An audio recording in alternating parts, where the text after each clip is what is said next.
The Repairman, Part 1 by Harry Harrison.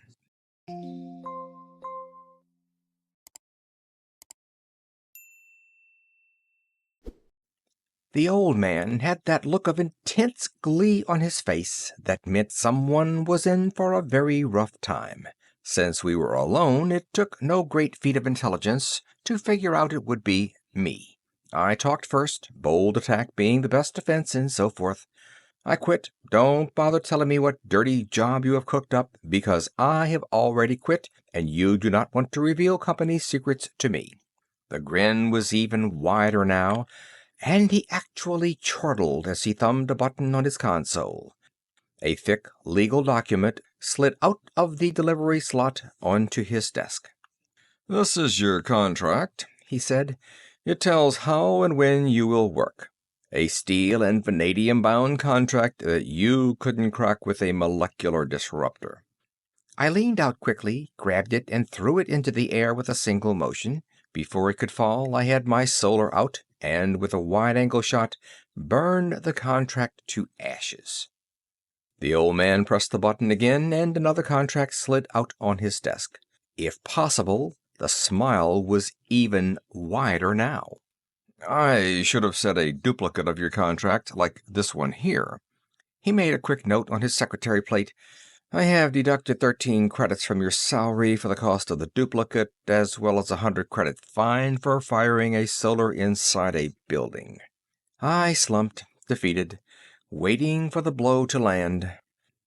The old man fondled my contract. "According to this document, you can't quit. Ever. Therefore, I have a little job I know you'll enjoy. Repair job. The Centauri beacon has shut down. It's a Mark III beacon." "What kind of beacon?" I asked him. "I have repaired hyperspace beacons from one arm of the galaxy to the other, and was sure I had worked on every type or model made, but I had never heard of this kind." "Mark III," the old man repeated, practically chortling. "I never heard of it either until records dug up the specs. They found them buried in the back of their oldest warehouse. This was the earliest type of beacon ever built. By Earth, no less. Considering its location on one of the Proxima Centauri planets, it might very well be the first beacon." I looked at the blueprints he handed me and felt my eyes glaze with horror. "It's a monstrosity. It looks more like a distillery than a beacon. Must be at least a few 100 meters high. I'm a repairman, not an archaeologist. This pile of junk is over 2,000 years old. Just forget about it and build a new one." The old man leaned over his desk, breathing into my face. "It would take a year to install a new beacon, besides being too expensive, and this relic is on one of the main routes. We have ships making 15 light-year detours now." He leaned back, wiped his hands on his handkerchief, and gave me Lecture 44 on company duty and my troubles. "This department is officially called Maintenance and Repair, when it really should be called Troubleshooting. Hyperspace beacons are made to last forever, or damn close to it. When one of them breaks down, it is never an accident, and repairing the thing is never a matter of just plugging in a new part." He was telling me, the guy who did the job while he sat back on his fat paycheck in an air-conditioned office. He rambled on. "How I wish that were all it took. I would have a fleet of part ship and junior mechanics to install them. But it's not like that at all. I have a fleet of expensive ships that are equipped to do almost anything, manned by a bunch of irresponsibles like you." I nodded moodily at his pointing finger. "How I wish I could fire you all. Combination space jockeys, mechanics, engineers, soldiers, con men, and anything else it takes to do the repairs. I have to browbeat, bribe, blackmail, and bulldoze you thugs into doing a single job. If you think you're fed up, just think how I feel. But the ships must go through. The beacons must operate." I recognized this deathless line as the curtain speech and crawled to my feet. He threw the Mark III file at me and went back to scratching in his papers. Just as I reached the door, he looked up and impaled me on his finger again. And don't get any fancy ideas about jumping your contract. We can attach that bank account of yours on Algol 2 long before you could draw the money out. I smiled, a little weakly, I'm afraid, as if I had never meant to keep that account a secret. His spies were getting more efficient every day. Walking down the hall, I tried to figure a way to transfer the money without his catching on, and knew at the same time he was figuring a way to outfigure me. It was all very depressing, so I stopped for a drink and then went on to the spaceport. By the time the ship was serviced, I had a course charted. The nearest beacon to the broken-down Proxima Centauri beacon was on one of the planets of Beta Circinus, and I headed there first, a short trip of only about 9 days in hyperspace. To understand the importance of the beacons, you have to understand hyperspace. Not that many people do, but it is easy enough to understand that in this non-space, the regular rules don't apply. Speed and measurements are a matter of relationship, not constant facts like the fixed universe. The first ships to enter hyperspace had no place to go and no way to even tell if they had moved. The beacons solved that problem and opened the entire universe. They are built on planets and generate tremendous amounts of power. This power is turned into radiation that is punched through into hyperspace. Every beacon has a code signal as part of its radiation and represents a measurable point in hyperspace. Triangulation and quadrature of the beacons works for navigation, only it follows its own rules. The rules are complex and variable, but they are still rules that a navigator can follow. For a hyperspace jump, you need at least 4 beacons for an accurate fix. For long jumps, navigators use as many as 7 or 8. So every beacon is important and every one has to keep operating. This is where I and the other troubleshooters come in. We travel in well-stocked ships that carry a little bit of everything. Only 1 man to a ship because that is all it takes to operate the overly efficient repair machinery. Due to the very nature of our job, we spend most of our time just rocketing through normal space. After all, when a beacon breaks down, how do you find it? Not through hyperspace. All you can do is approach as close as you can by using other beacons, then finish the trip in normal space. This can take months and often does. This job didn't turn out to be quite that bad. I zeroed on the Beta Circinus beacon and ran a complicated 8-point problem through the navigator, using every beacon I could get an accurate fix on. The computer gave me a course with an estimated point of arrival as well as a built-in safety factor I never could eliminate from the machine. I would much rather take a chance of breaking through near some star than spend time just barreling through normal space, but apparently Tech knows this too. They had a safety factor built into the computer, so you couldn't end up inside a star no matter how hard you tried. I'm sure there was no humaneness in this decision. They just didn't want to lose the ship. It was a 24-hour jump, ship's time, and I came through in the middle of nowhere. The robot analyzer chuckled to itself and scanned all the stars, comparing them to the spectra of Proxima Centauri. It finally rang a bell and blinked a light. I peeped through the eyepiece. A fast reading with the photocell gave me the apparent magnitude, and a comparison with its absolute magnitude showed its distance. Not as bad as I thought. A 6-week run, give or take a few days. And feeding a course tape into the robot pilot, I strapped into the acceleration tank and went to sleep. The time went fast. I rebuilt my camera for about the 20th time, and just about finished a correspondence course in nucleonics. Most repairmen take these courses. Besides their always coming in handy, the company grades your pay by the number of specialties you can handle. All this, with some oil painting and free-fall workouts in the gym, passed the time. I was asleep when the alarm went off that announced planetary distance. Planet 2, where the beacon was situated, according to the old charts, was a mushy-looking, wet kind of globe. I tried to make sense out of the ancient directions and finally located the right area. Staying outside the atmosphere, I sent a flying eye down to look things over. In this business, you learn early when and where to risk your own skin. The eye would be good enough for the preliminary survey. The old boys had enough brains to choose a traceable site for the beacon, equidistant on a line between two of the most prominent mountain peaks. I located the peaks easily enough and started the eye out from the first peak and kept it on a course directly toward the second. There was a nose and tail radar in the eye, and I fed their signals into a scope as an amplitude curve.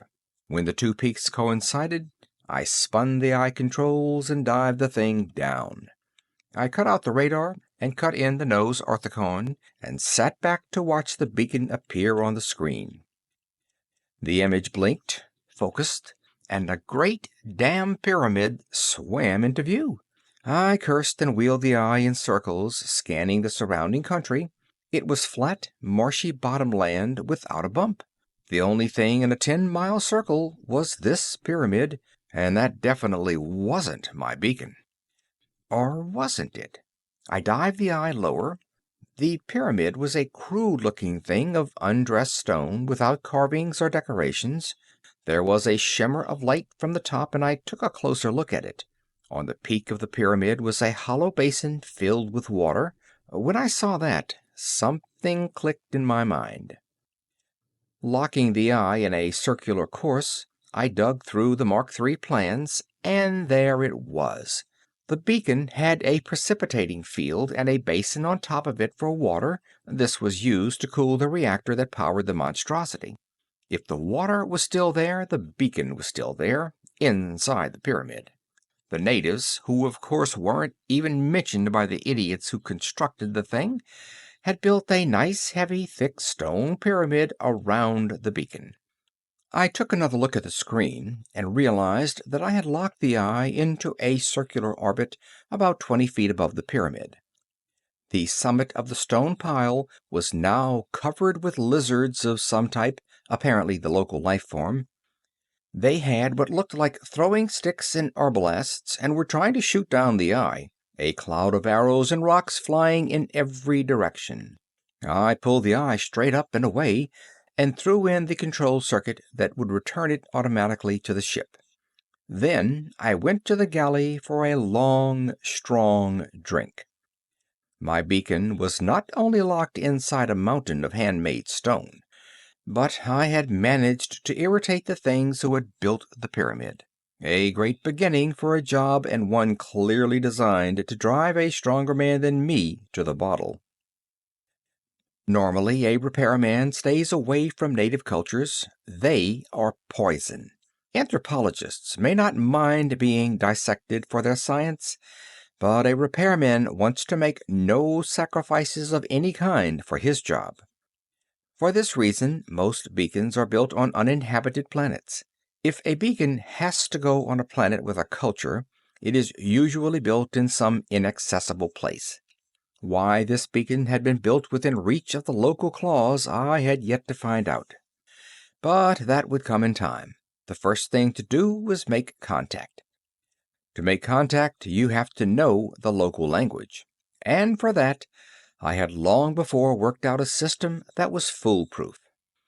I had a pry-eye of my own construction. It looked like a piece of rock about a foot long. Once on the ground, it would never be noticed, though it was a little disconcerting to see it float by. I located a lizard town about 1,000 kilometers from the pyramid and dropped the eye.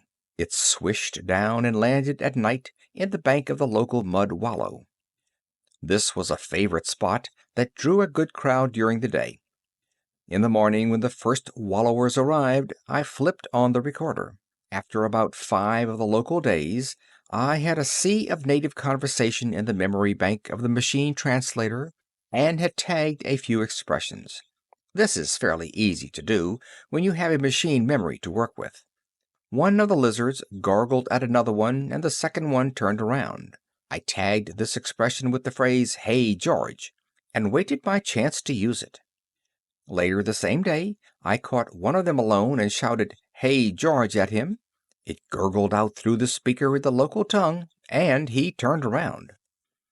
When you get enough reference phrases like this in the memory bank, the MT brain takes over and starts filling in the missing pieces.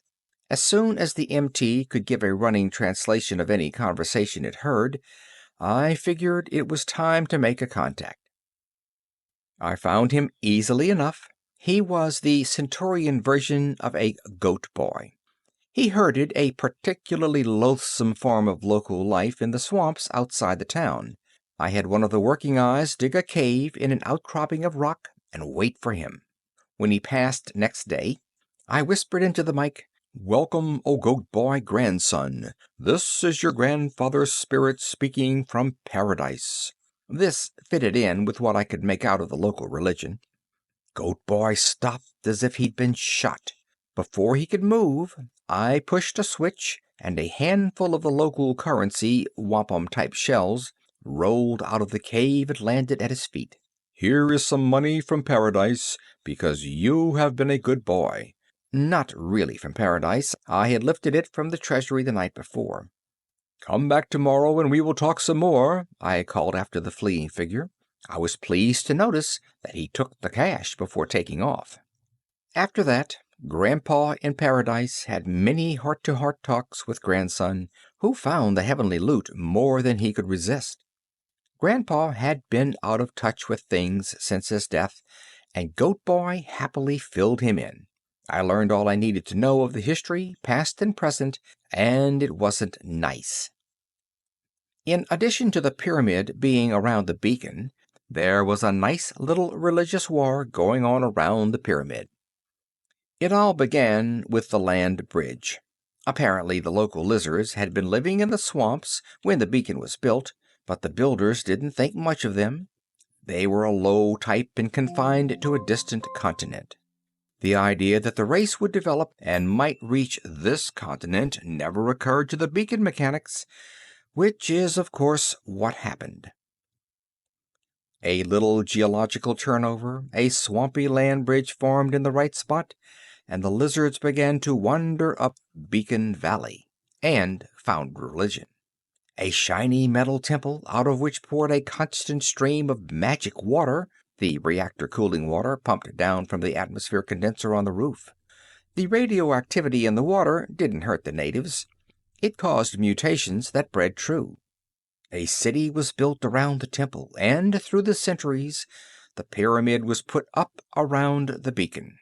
A special branch of the priesthood served the temple. All went well until one of the priests violated the temple and destroyed the holy waters. There had been revolt, strife, murder, and destruction since then. But still the holy waters would not flow. Now armed mobs fought around the temple each day, and a new band of priests guarded the sacred fount. And I had to walk into the middle of that mess and repair the thing. It would have been easy enough if we were allowed a little mayhem. I could have had a lizard fry, fixed the beacon, and taken off. Only native life forms were quite well protected. There were spy cells on my ship, all of which I hadn't found, that would cheerfully rat on me when I got back. Diplomacy was called for. I sighed and dragged out the plastiflesh equipment. The Repairman, Part 2, by Harry Harrison.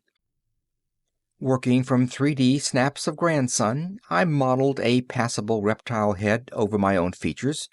It was a little short in the jaw, me not having one of their toothy mandibles, but that was all right. I didn't have to look exactly like them, just something close to soothe the native mind. It's logical. If I were an ignorant aborigine of Earth and I ran into a Spican who looks like a 2-foot gob of dried shellac, I would immediately leave the scene. However, if the Spican was wearing a suit of plastiflesh that looked remotely humanoid, I would at least stay and talk to him. This was what I was aiming to do with the Centaurians. When the head was done, I peeled it off and attached it to an attractive suit of green plastic, complete with tail. I was really glad they had tails. The lizards didn't wear clothes, and I wanted to take along a lot of electronic equipment. I built the tail over a metal frame that anchored around my waist. Then I filled the frame with all the equipment I would need and began to wire the suit. When it was done, I tried it on in front of a full-length mirror. It was horrible, but effective. The tail dragged me down in the rear and gave me a duck waddle, but that only helped the resemblance. That night I took the ship down into the hills nearest the pyramid, an out-of-the-way dry spot where the amphibious natives would never go. A little before dawn, the eye hooked onto my shoulders, and we sailed straight up. We hovered above the temple at about 2,000 meters until it was light, then dropped straight down. It must have been a grand sight. The eye was camouflaged to look like a flying lizard, sort of a cardboard pterodactyl, and the slowly flapping wings obviously had nothing to do with our flight. But it was impressive enough for the natives. The first one that spotted me screamed and dropped over on his back. The others came running. They milled and mobbed and piled on top of one another, and by that time I had landed in the plaza fronting the temple. The priesthood arrived. I folded my arms in a regal stance.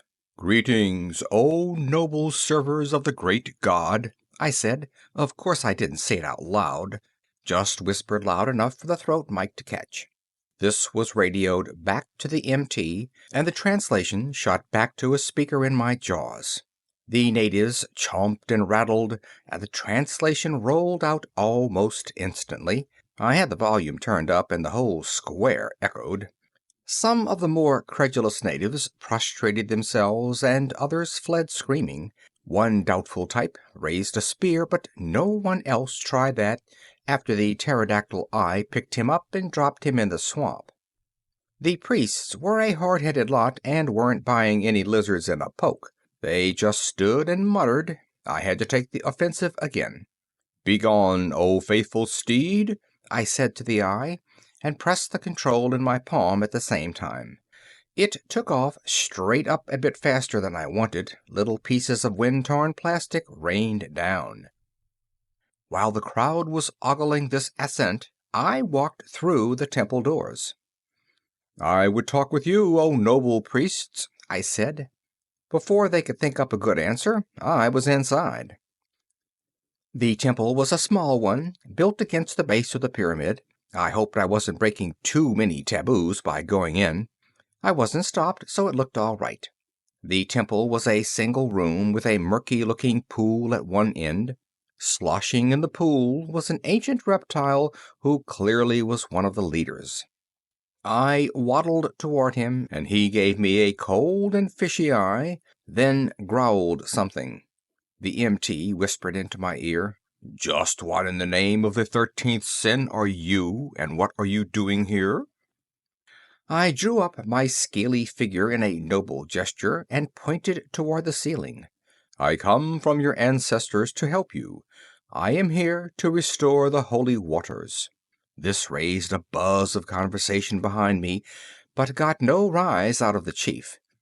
He sank slowly into the water until only his eyes were showing. I could almost hear the wheels turning behind that moss-covered forehead. Then he lunged up and pointed a dripping finger at me. "You are a liar. You are no ancestor of ours. We will—" "Stop!" I thundered, before he got so far that he couldn't back out. "I said your ancestors sent me as emissary. I am not one of your ancestors. Do not try to harm me, or the wrath of those who have passed on will turn against you." When I said this, I turned to jab a claw at the other priests, using the motion to cover my flicking a coin grenade toward them. It blew a nice hole in the floor with a great show of noise and smoke. The first lizard knew I was talking sense then, and immediately called a meeting of the shamans. It, of course, took place in the public bathtub, and I had to join them there. We jawed and gurgled for about an hour and settled all the major points. I found out that they were new priests. The previous ones had all been boiled for letting the holy waters cease. They found out I was there only to help them restore the flow of waters. They bought this tentatively, and we all heaved out of the tub and trickled muddy paths across the floor. There was a bolted and guarded door that led into the pyramid proper. While it was being opened, the first lizard turned to me. "Undoubtedly you know of the rule," he said. "Because the old priests did pry and peer, it was ruled henceforth that only the blind could enter the Holy of Holies." I'd swear he was smiling, if 30 teeth peeking out of what looked like a crack in an old suitcase could be called smiling. He was also signaling to him an underpriest who carried a brazier of charcoal complete with red-hot irons. All I could do was stand and watch as he stirred up the coals, pulled out the ruddiest iron, and turned toward me. He was just drawing a bead on my right eyeball when my brain got back in gear. "Of course," I said, "blinding is only right. But in my case you will have to blind me before I leave the Holy of Holies, not now. I need my eyes to see and mend the fount of holy waters. Once the waters flow again, I will laugh as I hurl myself on the burning iron." He took a good 30 seconds to think it over and had to agree with me. The local torturer sniffled a bit and threw a little more charcoal on the fire. The gate crashed open and I stalked through. Then it banged behind me and I was alone in the dark. But not for long. There was a shuffling nearby and I took a chance and turned on my flash. 3 priests were groping toward me, their eye sockets red pits of burned flesh. They knew what I wanted and led the way without a word. A crumbling and cracked stone stairway brought us up to a solid metal doorway labeled in archaic script, "Mark III Beacon, authorized personnel only." The trusting builders counted on the sign to do the whole job, for there wasn't a trace of a lock on the door. One lizard merely turned the handle and we were inside the beacon. I unzipped the front of my camouflage suit and pulled out the blueprints. With the faithful priests stumbling after me, I located the control room and turned on the lights. There was a residue of charge in the emergency batteries, just enough to give a dim light. The meters and indicators looked to be in good shape, if anything unexpectedly bright from constant polishing. I checked the readings carefully and found just what I had suspected. One of the eager lizards had managed to open a circuit box and had polished the switches inside. While doing this, he had thrown one of the switches and that had caused the trouble. Rather, that had started the trouble. It wasn't going to be ended by just reversing the water valve switch. This valve was supposed to be used only for repairs after the pile was damped. When the water was cut off with the pile in operation, it had started to overheat and the automatic safeties had dumped the charge down the pit. I could start the water again easily enough, but there was no fuel left in the reactor. I wasn't going to play with the fuel problem at all. It would be far easier to install a new power plant. I had one in the ship that was about 1/10 the size of the ancient bucket of bolts and produced at least 4 times the power. Before I sent for it, I checked over the rest of the beacon. In 2,000 years, there should be some sign of wear. The old boys had built well. I'll give them credit for that. 90% of the machinery had no moving parts and had suffered no wear whatever. Other parts they had beefed up, figuring they would wear but slowly. The water feed pipe from the roof, for example. The pipe walls were at least 3 meters thick, and the pipe opening itself no bigger than my head. There were some things I could do, though, and I made a list of parts. The parts, the new power plant, and a few other odds and ends were chuted into a neat pile on the ship. I checked all the parts by screen before they were loaded in a metal crate. In the darkest hour before dawn, the heavy-duty eye dropped the crate outside the temple and darted away without being seen. I watched the priests through the pry eye while they tried to open it. When they had given up, I boomed orders at them through a speaker in the crate. They spent most of the day sweating the heavy box up through the narrow temple stairs, and I enjoyed a good sleep. It was resting inside the beacon door when I woke up. The repairs didn't take long, though there was plenty of groaning from the blind lizards when they heard me ripping the wall open to get at the power leads. I even hooked a gadget to the water pipe, so their holy waters would have the usual refreshing radioactivity when they started flowing again. The moment this was all finished, I did the job they were waiting for. I threw the switch that started the water flowing again. There were a few minutes while the water began to gurgle down through the dry pipe. Then a roar came from outside the pyramid that must have shaken its stone walls. Shaking my hands once over my head, I went down for the eye-burning ceremony. The blind lizards were waiting for me by the door, and looked even unhappier than usual. When I tried the door, I found out why. It was bolted and barred from the other side. "It has been decided," a lizard said, "that you shall remain here forever and tend the holy waters. We will stay with you and serve your every need." A delightful prospect. Eternity spent in a locked beacon with 3 blind lizards. In spite of their hospitality, I couldn't accept. "What? You dare interfere with the messenger of your ancestors?" I had the speaker on full volume, and the vibration almost shook my head off. The lizards cringed, and I set my solar for a narrow beam and ran it around the door jamb. There was a great crunching and banging from the junk piled against it, and then the door swung free. I threw it open. Before they could protest, I had pushed the priests out through it. The rest of their clan showed up at the foot of the stairs and made a great ruckus while I finished welding the door shut. Running through the crowd, I faced up to the first lizard in his tub. He sank slowly beneath the surface. "What a lack of courtesy!" I shouted.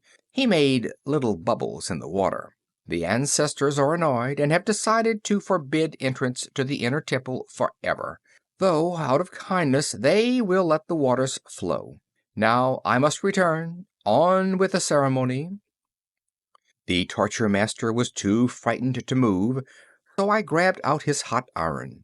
A touch on the side of my face dropped a steel plate over my eyes under the plastiskin.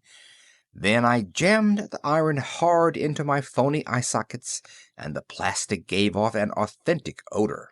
A cry went up from the crowd as I dropped the iron and staggered in blind circles. I must admit it went off pretty well.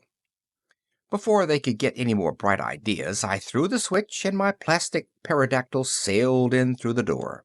I couldn't see it, of course, but I knew it had arrived when the grapples in the claws latched onto the steel plates on my shoulders.